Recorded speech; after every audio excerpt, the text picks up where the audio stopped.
Can I share a story with you this morning? Yes. It's my story, kind of my story. It was my story because I wrote it. But I've been kind of a car guy most of my life. When I was a young man, I had an old 1949 Dodge panel truck. And I was determined to restore that truck, and my friend and I were going to drive it to California the day after we graduated high school. Never happened, but it was a nice dream. And I have an old car in my garage right now. Car that I've been working on for, about 10 years now. Daryl. He was trying to say 15 years, and I told him it's only been 10 years.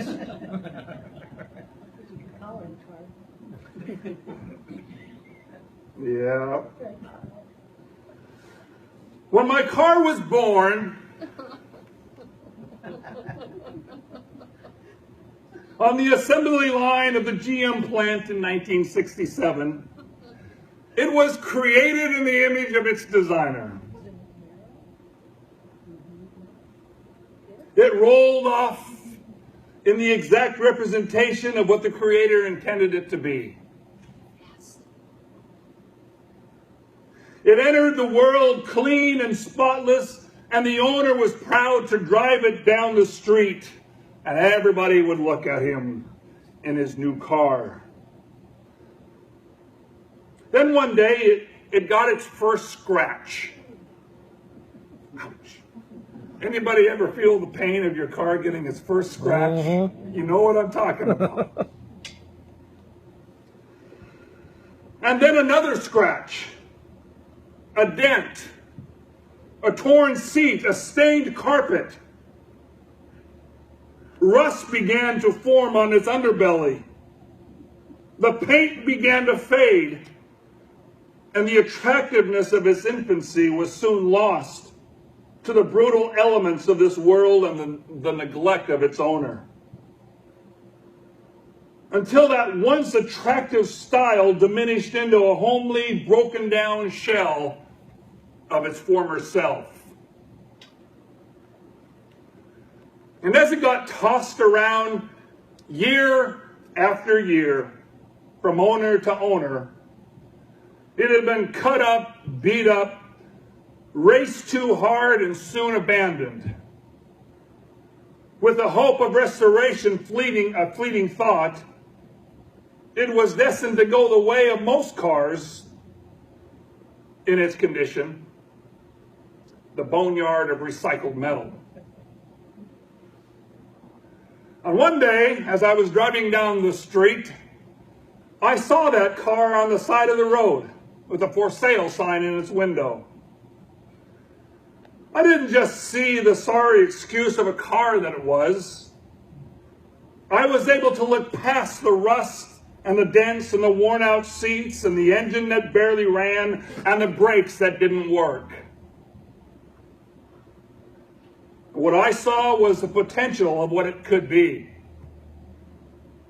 What it was created to be, and what I believe with a little time and careful investment it could be again.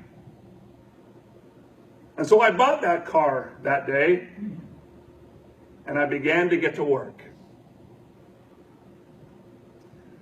You know, all of us start out in this world in kind of the same way. We enter the world as an innocent baby, pure and without blemish, made in the image of our Creator.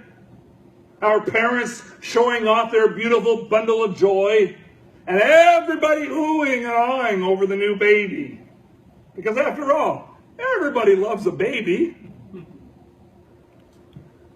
But as the baby grows, the innocent soon gives way to disobedience and worldly influence and parental neglect and broken relationships and shattered dreams and self-indulgences, until that life is diminished to a broken down, isolated, hopeless shell of its former self.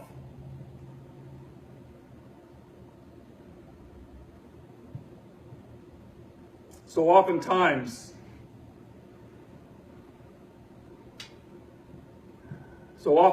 we look past people who are not attractive or appealing to us, much like most people pass by that old car on the side of the road. To us, all we see are the piercings, the tattoos, the alternative lifestyles, the self-indulgences, the addictions, the greed, and the foul mouths. And somehow, without admitting it to ourselves, or without ever really intending to do it, we decide that this person is not good enough for our Jesus.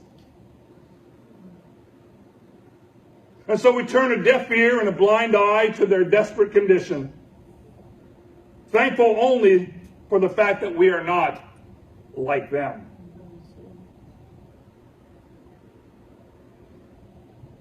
You know, Jesus made a statement about this in the 18th chapter of the book of Luke. In verse 9, it says, "To some who were confident of their own righteousness and looked down upon everyone else, Jesus told this parable. 2 men went up to the temple to pray, one a Pharisee and the other a tax collector. The Pharisee stood up and prayed about himself. 'God, I'm thankful that I am not like other men, robbers, evildoers, and adulterers, or even like this tax collector. I fast twice a week and give 1/10 of all I have.'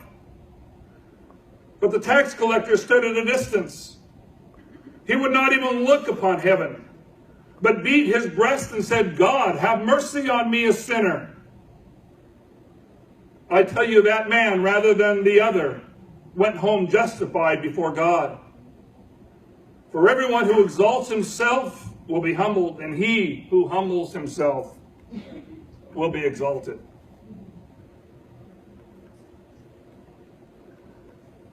Now here's a question. And I ask this question to myself every bit as much as I share it with you. Because if I got to be haunted with a question, I might as well share it. Could our choice not to get involved in the lives of the people far from God, does that put us in the same class as Pharisees?